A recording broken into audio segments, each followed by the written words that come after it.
Hey guys, welcome to another brand new episode. So ఇవాళ ఎపిసోడ్లో మనం మై టాప్ 3 ఫేవరెట్ కోట్స్ గురించి తెలుసుకోబోతున్నాము. సో నా favourite quotes all the time, ఇప్పటి వరకు నేను తెలుసుకున్న వాటిల్లో ఫస్ట్ ఫేవరెట్ కోట్లోకి డైరెక్ట్గా వెళ్ళిపోదాం. సో ఆ కోట్ ఏంటి అంటే, I disapprove of what you say but I will defend to the death your right to say it by Voltaire. ఇది ఫ్రెంచ్ రెవల్యూషన్ టైంలో ఈ సైంటిఫిక్ ఫిలాసఫర్ ఇచ్చిన థాట్ ఇది. సో దీని మీనింగ్ ఏంటి అంటే, నువ్వు చెప్పింది నేను నమ్మకపోవచ్చు, నువ్వు చెప్పింది నాకు నచ్చకపోవచ్చు, కానీ నీకు మాట్లాడే అర్హత ఉంది.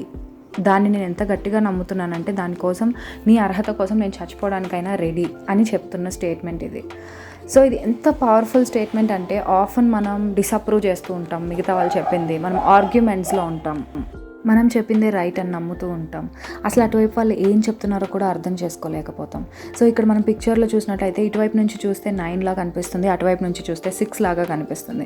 సో అటు సైడ్ షూస్లోకి వెళ్ళి చూస్తే కానీ యాక్చువల్గా మనకి వాడు ఏం చెప్తున్నాడో అర్థం కాదు, వాడి వైపు నుంచి అది 6 లానే కనిపిస్తుంది. సో దిస్ నో పాయింట్, ఎంతసేపు ఆర్గ్యూ చేసుకున్నా ఒకరినొకరు అర్థం చేసుకోలేరు. సో ట్రూత్ అనేది యాక్చువల్గా మల్టీ డైమెన్షనల్ అని చెప్తున్నారు ఇక్కడ. సో ట్రూత్ అనేది ఇక్కడ చూస్తే ఒక సైడ్ నుంచి అది సర్కిల్ లాగా కనిపిస్తుంది, ఒక సైడ్ నుంచి స్క్వేర్ లాగా కనిపిస్తుంది. అసలు అక్కడ సిలిండరే కాదు, వేరే టైప్ ఆఫ్ ఒక జామెట్రిక్ ఫిగర్ ఉంది. సో నో మ్యాటర్ నువ్వు ఎంత చెప్పినా వాడి సైడ్ నుంచి అదే కనిపిస్తుంది కాబట్టి వాడు అదే నమ్ముతాడు. కానీ ట్రూత్ అనేది మల్టీ డైమెన్షనల్. నీకు కొంచెం తెలిసింది నా ట్రూతే గొప్ప అని అనుకోవడం తప్పు.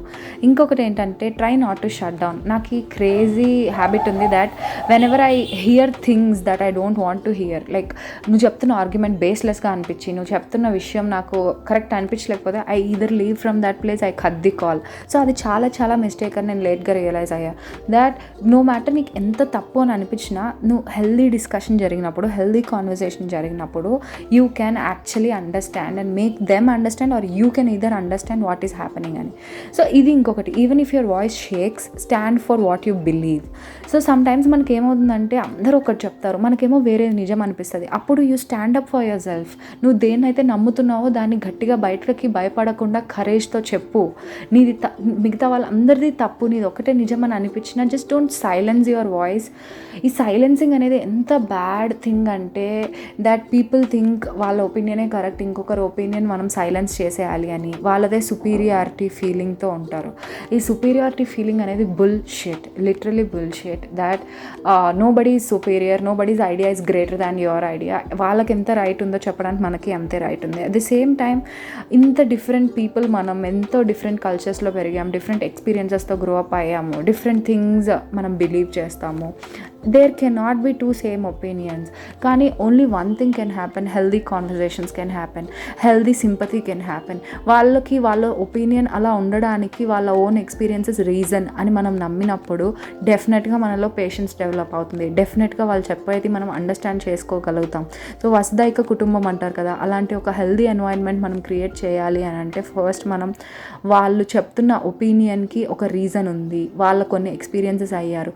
నీ ఫేవరెట్ షో నా ఫేవరెట్ షో కాకపోవచ్చు, నువ్వు చెప్తున్న పొలిటికల్ ఫిలాసఫీ నేను నమ్ముతున్నది కాకపోవచ్చు, నీ సిద్ధాంతం వేరవచ్చు, నా సిద్ధాంతం వేరవచ్చు, కానీ we can still be friends, we can still have healthy conversations. So that is why this is my favourite quote of all time.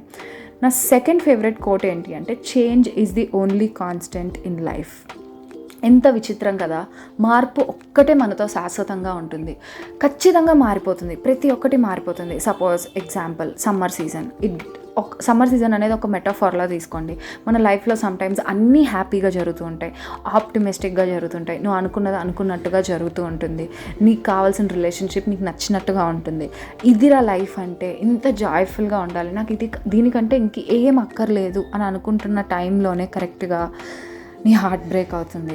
కొన్ని ఎక్స్పీరియన్సెస్ అయితే బ్రేక్ డౌన్ అవుతావు, మళ్ళీ అన్నీ తారుమారు అయిపోతున్నట్టు అనిపిస్తుంది, నీ లైఫ్ అంతా చిందరవందర అయిపోతుంది అని అనిపిస్తుంది. టర్బులెన్సెస్ డిఫరెంట్ వేస్లో నువ్వు ఎక్స్పెక్ట్ చేయని విధంగా నీలో ఒక డార్క్ ఫేజ్ వచ్చేస్తుంది.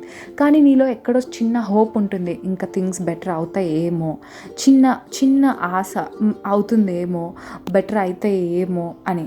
కానీ అలాంటి టైంలో కూడా బెటర్ అవ్వకుండా ఇంకా డార్క్ అయిపోయి, ఇంకా డార్క్ ఫేజ్లోకి వెళ్ళిపోయి, ఇంకా సిచ్యువేషన్స్ వర్స్ట్ అయ్యే ఛాన్స్ కూడా ఉంది. Life is all about this, but అక్కడితో ఎండ్ అవ్వదు. Definitely there will be a hope again. Definitely there will be a good thing that is going to happen for you. Definitely light will shine again in your life.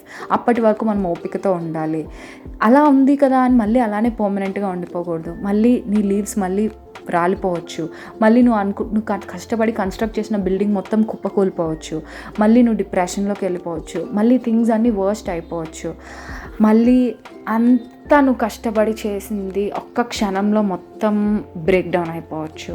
నువ్వు నమ్మిన వాళ్ళు నిన్ను మోసం చేయొచ్చు. ఎవరిని నమ్మాలి ఎవరిని నమ్మొద్దు కూడా నీకు తెలియని టైంలోకి వచ్చేసింది. But all you can do is ఈ హోల్ చేంజ్ దాంట్లో just learn how to dance in every season.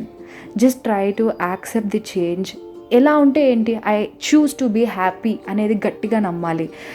ఎప్పుడైతే నువ్వు కష్టకాలంలో కూడా I'm okay with this, I'm fine with this అని అనుకుంటావో ఆ రోజు you've learned how to live life అని నాకు అనిపిస్తుంది. So try to dance along with how life takes you wear ever. So మనం ఇంకొకలాగా కూడా దీన్ని చూడొచ్చు. మనం చిన్నప్పటి నుంచి ఎన్ని చేంజెస్ చూసాం. లైక్ ఫిజికల్ ఫామ్ మనది చేంజ్ అయింది, ఎమోషనల్గా మనం చేంజ్ అయ్యాం, ఇంటలెక్చువల్గా మనం చేంజ్ అయ్యాం. నిన్న అనుకుంది ఈరోజు కరెక్ట్ కాదని తెలుస్తుంది, ఈరోజు అనుకుంది రేపు కరెక్ట్ కాదని తెలుస్తుంది. నిన్న మనం నమ్మిన వాళ్ళు ఈరోజు మన పక్కన ఉండకపోవచ్చు. నిన్న మనం అనుకున్న ఫిలాసఫీ ఈరోజు మనం నమ్మకపోవచ్చు. So every day, every minute, every hour you keep changing that ultimately change is the only constant in life. And like I said, just try to dance along with it every moment ni. ఈ రోజు ఇది ఉండకపోవచ్చు, రేపు ఇది ఉండకపోవచ్చు, ఈ tension, ఈ drama ఇదంతా పక్కకు పెట్టి ఈ రోజు నాకు ఉన్న దాంతో నేను హ్యాపీగా ఉంటా అని మనం ఫిక్స్ అయిన రోజే మనకు ఆ పీస్ వస్తుంది, మనకు ఆ సొల్లేస్ వస్తుంది. ఏ రోజైతే ఈ క్షణాన్ని నేను యాక్సెప్ట్ చేస్తున్నాను నా ఫుల్ హార్ట్తో అనుకున్న రోజు మనం సుఖంగా ఉండగలం. థర్డ్ ఫేవరెట్ కోట్, నిష్కామ కర్మ. భగవద్గీతలో తెలిసే ఉంటుంది మీకు. అందరూ అంటుంటారు ఏంటి నిష్కామ కర్మ అంటే మనం పని చేయడం ప్లస్ దాని గురించి ఏమీ ఫ్రూట్స్ ఎక్స్పెక్ట్ చేయకపోవడం ఫూలిష్నెస్ అని అనుకుంటారు చాలామంది. కానీ యాక్చువల్ మీనింగ్ ఏంటంటే work without attachment which produces no bondage. ఇప్పుడు నువ్వు ఒక వర్క్ చేస్తున్నావు, కష్టపడి ఒక బొమ్మ తయారు చేస్తున్నావు, చాలా రోజులు కష్టపడ్డావు, చేసావు, అది బాగా వచ్చింది. దాంతో నువ్వు ఒక బాండ్ క్రియేట్ చేసుకోకు, అది నా హార్డ్ వర్క్, నా దాంతోనే ఇది బయటకు వచ్చింది అని. అలా చేసుకోనంత మాత్రం దానికి పర్పస్ లేదని కాదు. It's you're doing that work with pure love, sympathy. Whole వరల్డ్ని ఒక ఫేవరెట్ ఫ్యామిలీ లాగా ట్రీట్ చేస్తావు. నీకు ఏది హార్డ్ అనిపించదు అప్పుడు నువ్వు చేస్తున్న పని. If you are having some expectations for it, that నేను ఈ హార్డ్ వర్క్ పెడుతున్నా, నాకు క్లియర్ అవ్వాలి ఎగ్జామ్, నువ్వు ఆ ఎక్స్పెక్టేషన్తో చేసేటప్పుడు నీ మీద ఒక ప్రెషర్ పడుతుంది. నీకు తెలియకుండా నువ్వు డిప్రెస్ అవుతావు నువ్వు అనుకున్న రిజల్ట్స్ రానప్పుడు. But when you try thinking that ఈ పని నాకు ఇష్టం కాబట్టి నేను చేస్తున్నాను, దీనివల్ల నాకు ఎటువంటి ఎక్స్పెక్టేషన్స్ లేవు, రిజల్ట్స్ లేవు, ఒకవేళ ఫెయిల్ అయినా కూడా it's win win thing because నాకు ఇష్టమైన పనే కదా నేను చేస్తున్నాను. సో అలా మనం లైట్ హార్టెడ్నెస్తో ఫుల్గా పనిని లవ్ చేస్తూ యాక్సెప్ట్ చేసిన రోజు నువ్వు nothing can actually destroy you. అలాంటి టైంలో నువ్వు వర్క్ చేస్తూనే ఉంటావు because of your passion, not because of some expectation or some results కోసం కాకుండా. ఏ రోజైతే నువ్వు అలా ఒక డ్రామా, ఒక ప్రెషర్తో కాకుండా నీ కోసం నువ్వు పని చేస్తావో, నీకు ఇష్టం కాబట్టి నువ్వు పని చేస్తావో, ఏ ఎక్స్పెక్టేషన్ లేకుండా ఒక వరల్డ్ని ఒక ఫేవరెట్ ప్లేస్గా కన్సిడర్ చేసి వరల్డ్కి నేను గుడ్ చేస్తున్నా అని చేస్తావో, ఆ రోజు ట్రూ ఫ్రీడమ్ వచ్చినప్పుడు. So that's that for this episode. If you like this video, please like, share and subscribe for more of this content. Please stay tuned.